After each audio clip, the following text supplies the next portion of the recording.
Fayse Xuseen Abukar waa hooyo haysata 7 carruur ah oo sida ay sheegtay xanuunsanaysay muddo ku dhow 12 sannadood. Xanuunkaasi oo ahaa fiixa isku aragtay 2009kii. Muddo markii xanuunkaasi uu ku siyaaday fiixdina ay weynaatay waxa ay tagtay wadamada deriska si wax looga qabto xaaladeeda caafimaad. 2011kii ayaa ay tagtay dalka Itoobiya iyagoo dhakhaatiirtu u sheegay inay qalnin u baahan tahay, hase yeeshee duruufta ayaan markaasi u saamixin oo dib ayaa isaga soo laabteen. Sidoo kale waxa ay tageen dhakhtarro kala duwan oo ku yaala Somaliland, hase yeeshee waxba loogama qaban, keliya dawooyin ayaa loo soo qoray kuwaasi oo aan xanuunkeedii wax isbedela aanay ku arag. taasina ay keentay in xanuunku uu ku sii siyaado isla markaasina fiixdu ay sii weynaato. dabayaaqadii bishii Oktoobar ee sanadkan aynu ku guda jirno ee 2021 ayay Cisbitaalka Manhal timi hooyo Fayse Xuseen Abukar, taasi oo dhakhaatiirta halkan ka howlgasha ay u sheegeen in caloosha ay kaga jirto fiix iyo 5 litir oo biyo, isla markaasina ay u baahan tahay qalnin. muddo markii qalninkaasi lagu guulaystay dhowr cisho kadib oo ay la hadashay warbaahinta hooyo Fayse Xuseen Abukar, waxay ka warantay xaaladeedii hore iyo hadda sida ay tahay. Bismillahirrahmanirrahim. magacaygu waa Fayse Xuseen Abukar. waxaan ahay hooyo xanuunsan in badan soo xanuunsatay muddo 12 sano ah ilaa Itoobiya ilaa Somaliland meel walba waan maray. biyo ayaa la igu sheegay, tiimbay baa la igu sheegay, wax walba waa la igu sheegay. dhakhtar ku Guulaystay maan helin ilaa Somaliland ilaa Itoobiya.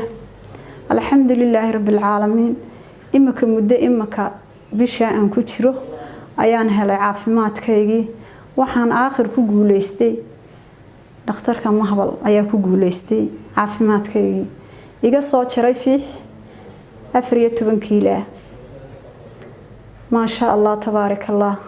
imikana waan bogsaday alxamdulillah rabbil caalamiin baan ku jiraa. tiin bay baa leeysiiyay, dawooyin aan xanuunkeedii ahayn baa leeysiiyay. Itoobiyada lagu sii socdaa may igaranin xanuunkayga. dhakhaatiirta Somaliland la geeyay qof gartay ma jirto. marna typhoid baa ku haya, marna gaastira caloolaad, marna maxaa ku haya baa laylahaa. ما شاء الله تبارك الله. maantaan ku Guulaystay nimcaan ku jira alxamdulillah waan bogsaday waana lagu Guulaystay. ummadda Soomaaliyeed meel kasta oo ay joogaan dhakhtar halkan uu jooga qofkii Ilaahay caafimaad ka siinaya. dhakhtarka cadaanka ah baana markiiba ay gartay ina sheegay fiix baana ku haysay iyadoo kombiyuutar balay saarin.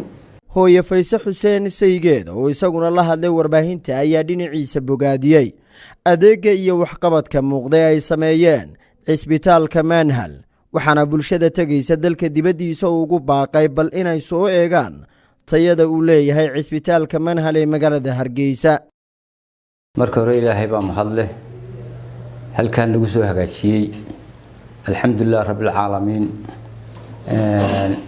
waxaan u sheegayaa dad badan oo reer Somaliland oo xilli kastaba jecel inay dhakhtar dabadeed ama Hindiya haato ama Itoobiya haato ay dadkeenu u badan yahay inay tagaan iyagoon hubin bal hada dhakhaatiirta dhulkeena iyo wadankeena joogta. waxa weeye Hindiya ay tagayaan, Itoobiya ay tagayaan. xaaskan waa xaaskaygii macnaha dhibaatada iyo safarkan u maray iyo adduunka iyo qarashkayga baxay ee wali waxaan taabto iyadoo sideedii ayaan soo celiyay. Hargeysa anigu jooga oo baaritaan badan ku sameynay Hargeysa gudaheeda laftigeeda oo markaa waxba lagu sheeg waayay ayaa Itoobiyaan qabanay. Itoobiyana waxba lagu sheeg waayay dawo tiimbuun baa soo qortay. tiimbiidina waxay noqotay markaa dawo la iska tijaabinayo bal hadii qofkan ku ladnaado iyo bal hadda inuu ku dhintay sida ku noqdo. markaa muddo dheeraad 6 biloodna way isticmaalaysay waxba iska may bedelin. muddada ay sheegaysay 12 sanadood ayay xanuunkan qabtay. macna Ilaahay baa mahad leh. Manhal waxaan kala kulanay markaa wixii aan Itoobiya ee arday sababadii lagu yaacay ee dadkeenu wali xilliga ay ku socdaan wixii ay soo saari weeday waxaan kala kulanay Manhal way ku Guulaysteen. macna wax qof bil aadana ku jiri kara waxa laga soo saaray ama waxaan hore u aragnay deemahan ana fiixda inta leeg. marka waxa way dhakhaatiirtu kombiyuutarkan laftigiisa ayaa hadaan taqaqus lahayn oo qofkan kombiyuutarka fadhiya waxaan uu sawirka ku sameeyay aanu soo saari karin uu markaa yiraahdo shucaab ku jira ama biyaha xakan suuga ka soo xiga horta waxaan qaribay waxa saxay laakiin waxaan ogaaday in manhal uu joogo nin Masriya oo aqoon badan u leh markii kaliyahayd uu sidaa u saaray ayaa soo saaray in fiixi ku jirto waana ku guulaystay inta haddaba maanta dhibaatadu hayso ee dhibaataysan waxaan leeyahay waxba Itoobiya tagina meel kale hawiyayna Hindiya tagina manhal kaalay macnaa alxamdulillah rabbil caalamiin maanta wata halka fadhida wata soconaysa gabadhii meel kasta baan geeyay diyaarada la raacay ilaa Disaba adduun waan ku dhamiyay wata maanta manhal kaga guulaysanay gudaheeda inta bogta waxaan leeyahay manhal kaalay raga aqoon laba jooga rag wax badan ka faa'iido macnaa faa'iido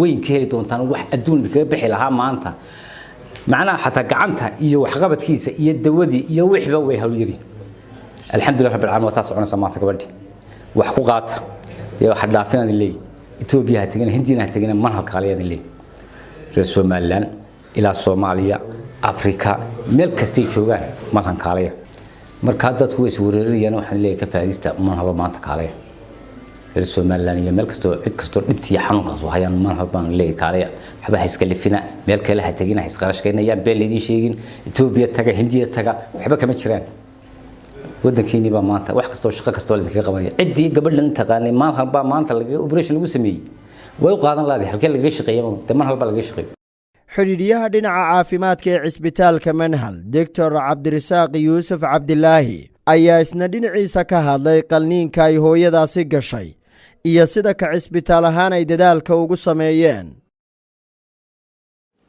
bismillaahir rahmaanir rahiim wa bihi nasta'iinu ala umuri dunya wa diin maanta waxaan halkan idinku soo bandhigaynaa sida ka muuqata muuqaalada la duubay hooyo 7 caruur dhashay oo muddo 12 sano la silcaysay xanuun kaga jiray xagga caloosha dibir weyn ku keenay xanuunkaasi oo soo bilaabmay 2009kii waxa uu ku bilaabmay xanuun maxooganaya intana dabeetana waxay tagtay Addis Ababa 2011 sano ka bacdi markay halka tagtay waxa la yiri qalin baad u baahan tahay qarashaadkii iyo lacagii la soo sheegay bay reerkii qoyska ka waayeen way iska soo noqdeen xanuunkii wuxuu soo kordhaba xanuun joogto ah oo ku noqday dhiig la'aan iyo daal far badan ayuu keenay 2017kii ayay dabeetana xanuunkii aad uga sii daray oo hooyadii kici kar weeday neefsan kar weeday waxay timid cisbitaalada dhowr oo Soomaaliland ay tagtay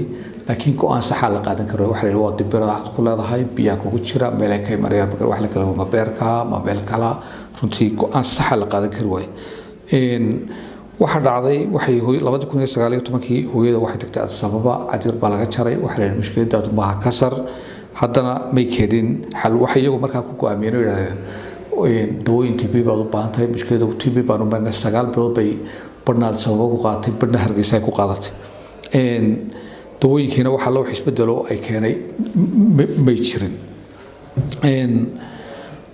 2019kii hadii mar labaad waxay noogu timid cisbitaalka Manhal waxa loo qoray dawooyin biyaha fara badan jirkeeda ka saaraya waxoogay ladnaashay heshay laakiin dibradii isma bedelin 2021kan ay xaaladeedu ka sii dartay cisbitaalka mar kale noogu timid iyadoo aad u khatar badan ku jirto oo runtii biyo ku farabateen dabsan karla istaagi karla oxygenteedii xaaladeedu runtii khatar ku jirto alxamdulillah cisbitaalku go'aan buu qaatay inay ku taalo fiix biyood weyn dabeetana u baahan tahay qalliin dhakhtarkayga qalliinka ayaa runtii hawsha qabtay ودكتور توفيق لله دكتور عبد الفتاح دكاتره تقنين كانوا قبل سنه xanuunkiina waan garanay wax dhibo ka sariyo wax dhibo kale ma jirin alxamdulillah waxaan leenahay cisbitaalka Manhal waxa weeye intaasoo beeladoo la soo maray waxyaabo runtii hirgeli waayay malab ku guulaystay cisbitaal ahaan soo dhaweynaa cid alla idin ka cabanaysa inaanu baaritaan saxay go'aan saxay intaba siino